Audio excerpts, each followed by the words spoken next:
is so difficult to stay without meaning? Let's look into it. For whom is so difficult to survive even without meaning? For the mind. The mind needs a sense of meaning, sense of purpose. The moment this sense disappears or it fades away, then you feel like the whole system is shaking. It's very difficult to actually survive this experience of meaningless. And why is it coming and going? Is because once we get to the bottom of one of these places of meaninglessness, then the mind suddenly invents a new meaning, a new purpose. It puts in front of yourself a new carrot. Says, you know what, this carrot doesn't make any sense, but look, this new carrot is very shiny, very beautiful, just chase it. And for the time being, you are buying into it. That's why you feel like, I'm back. Why? Because this carrot is convincing. It's so real. This is it.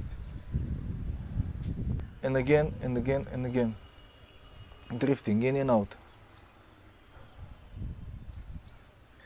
So it is true, we need some purpose. We need something to invest our energy into. Otherwise there is no flow, right? You keep eating, you keep consuming energy from outside, but there is no energy which is being shared. That's true.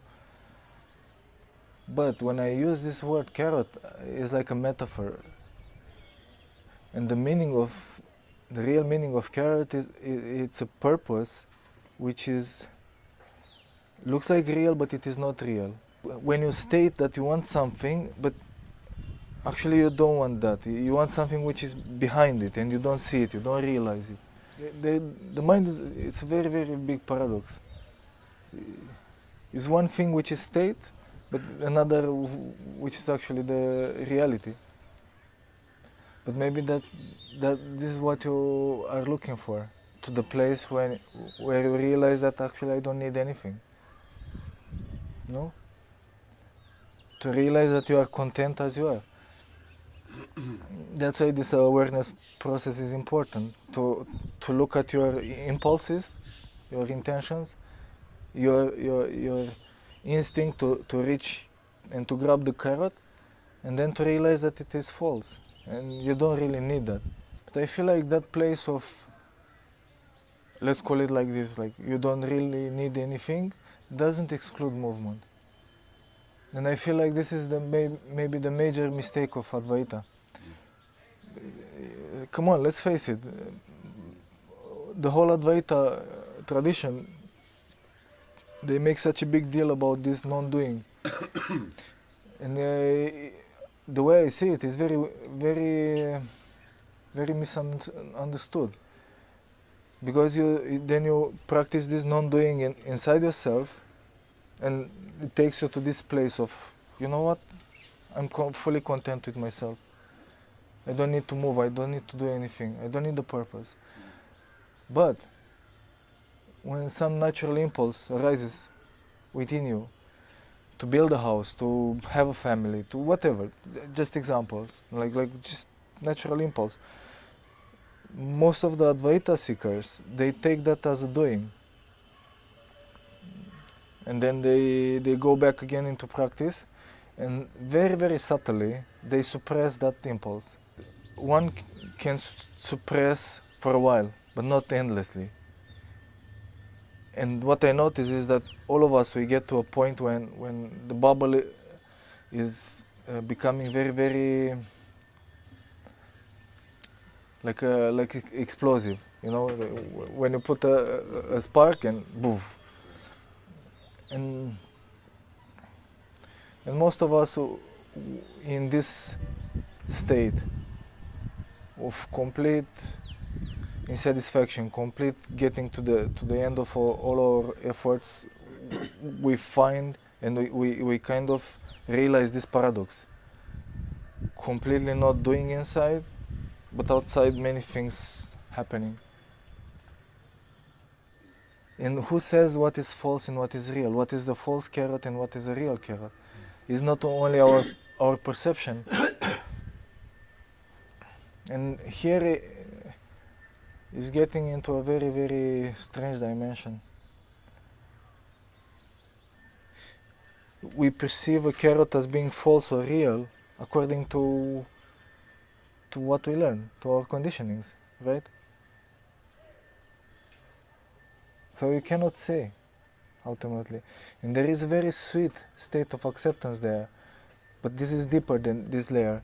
It's like, well, you know what? Even if I'm mistaking myself, I don't want to do anything about it. But this is very, very strange what I said. You know, like, I see myself reaching a carrot, which is, I perceive it as being false. Okay. So what? So what? Who am I to think that I will be out of this game? I mean, everyone falls into this game, everyone becomes a donkey and I'm not. Like a little bit deeper. Because then you discover that you just want to be a little bit different than the others. Being a little bit free, more free than the others are. And there is it's very strange what I'm saying now. It just takes you into a very deep place of humbleness, to kind of falling into something which you know that everyone is falling into. And to accept that and to say, you know what, okay, take me there. If I have to do something to stop this impulse, even if I see it as a false impulse, then let it be.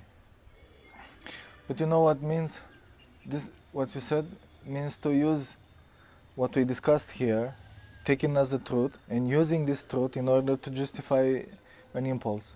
It's like something like, oh, you know what? I went to this satsang with Marius, and the guy convinced me that it's okay to follow any impulse. Yeah, okay. So now I have to take bribery. So yeah, this impulse is nice. So I let it there. But this is a trickery of the mind, because your real impulse, your real desire is to take the money, right? Yeah. Okay. And you just, in order to be in peace with yourself, you just need a justification, a backup, some kind of authority of truth to kind of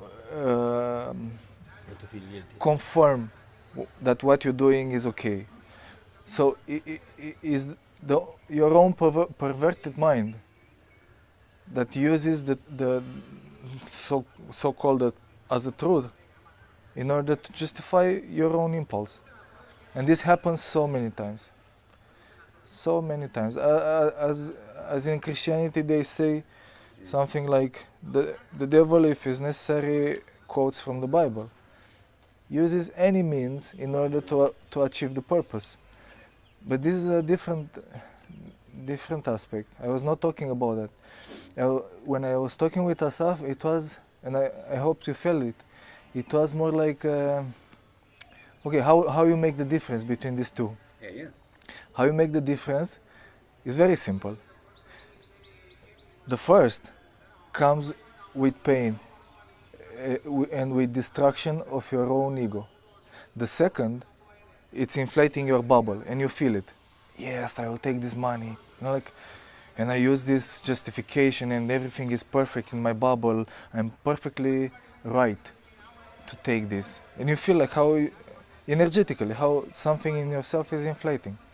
While in a first case, just because you give up on something, like you want to be without carrots and you are so immersed in this spiritual seeking to be free of anything, and you have to give up even that.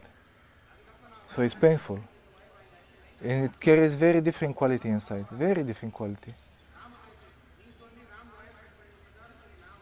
Now I realize that I'm pointing towards something which is, in the words, it cannot be understood. If you take it as words, it makes no sense. But there is a particular kind of experience inside, which, you know what, this is truth.